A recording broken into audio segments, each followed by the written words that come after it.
तकरार जी टीम सां सॼी टीवी कराची। वाह वाह, ईद जो शो है।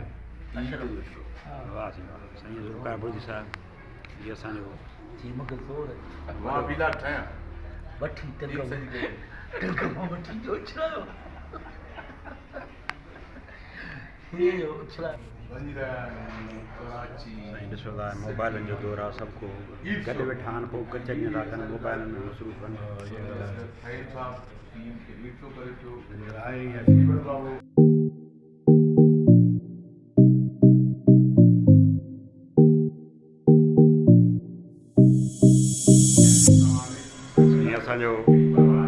असांजो लाला ऐं असांजो कमाल खान ॿ मुख़्तलिफ़ ड्रामा, ॿ मुख़्तलिफ़ किरदार गॾु बीठा आहिनि, तव्हां ॾिसी रहिया आहियो।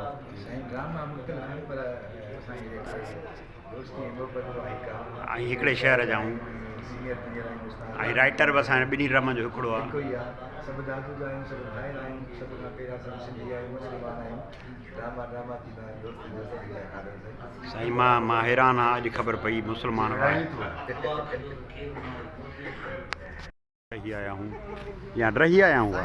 सिंधु यूट्यूब जो चैनल आहे, हिन जो ख़ादिम जो सूतली सूबेदार आहे न। हा ऐं दोस्तो जीअं त हिन जा अञा हाणे 1000 सब्सक्राइब थिया आहिनि ऐं सभिनी दोस्तनि खे हाजिम साहब तव्हां बि चओ त हिनखे सब्सक्राइब कंदे जीअं असांखे बिल्कुलु ख़ादिम लाइक़ु आहे, हिनखे सब्सक्राइब कयो, लाइक बि कयो, शेयर बि कयो।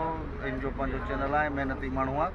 हिन चैनल ते तव्हांखे ॾिसण लाइ तमामु सुठियूं सुठियूं शयूं मिलंदियूं। ख़ादिम महिनती साईं काॾे तयारी आहे? साईं हिनमहिल कराची तयारी आहे साईं। हिनमहिल साईं तव्हां ॿुधायो त कराची वञी रहिया आहियूं असां। सिन टीवी जो शो आहे, तकरार ड्रामे जी पूरी टीम असां सां गॾु आहे। हींअर जाम शुरू मां निकिरूं पिया असां कराची जे लाइ, जिते असांजो शो रिकॉर्ड थींदो आहे। इंशाल्लाह ईद ते असां गॾु हूंदासीं। वञी रहिया आहियूं कराची दौर में यादि। कराची पूरी टीम हिनमहिल असां सां गॾु आहे। त हिनमहिल नाश्तो वाश्तो कयो, मानी खाधी आहे इंशाल्लाह ताला। ऐं सॼी संगत खे हाज़िर ऐं असांजे तरफ़ां याली मदद ऐं वरी बि दोस्तनि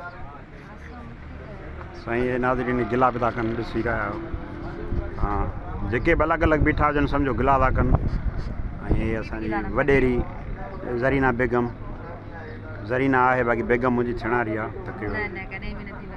ऐं माशूक असांजो कासिर नवाज़।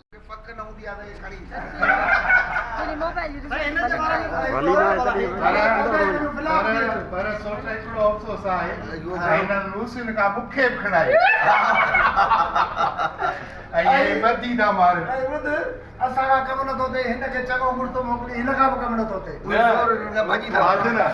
सतार खे चश्मो कीअं थो लॻे? साईं कमाल आहे। मां साईं सतार खे चश्मो ईअं थो लॻे सफ़ा जो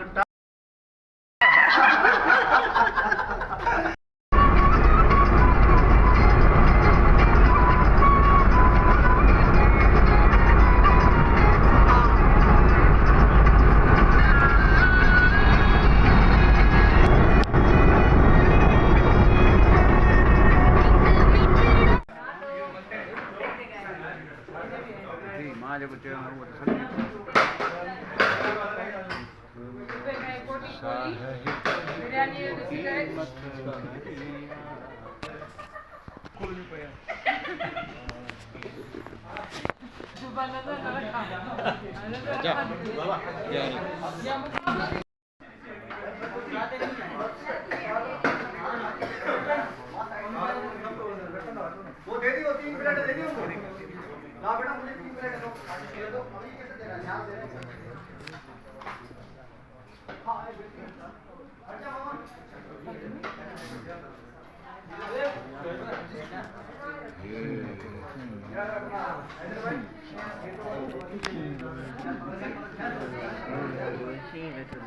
शेर आया, शेर आया।